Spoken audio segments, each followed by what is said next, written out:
Ndugu wananchi, kwa masikitiko makubwa natangaza kifo cha Mheshimiwa David Cleopa Msuya, makamu wa kwanza wa rais na waziri mkuu mstaafu wa Jamhuri ya Muungano wa Tanzania, kilichotokea leo tarehe 7 saa 3 asubuhi katika hospitali ya Mzena jijini Dar es Salaam alipokuwa akipatiwa matibabu ya ugonjwa wa moyo.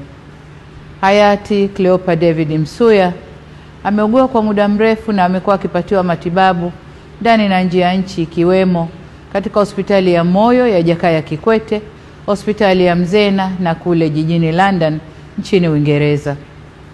Natoa pole kwa familia, ndugu, jamaa, marafiki na Watanzania wote kwa msiba huo mkubwa kwa taifa.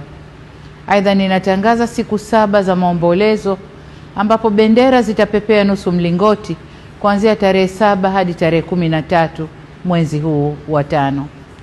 Taarifa zaidi kuhusu msiba huu zitaendelea kutolewa na serikali. Poleni sana Watanzania.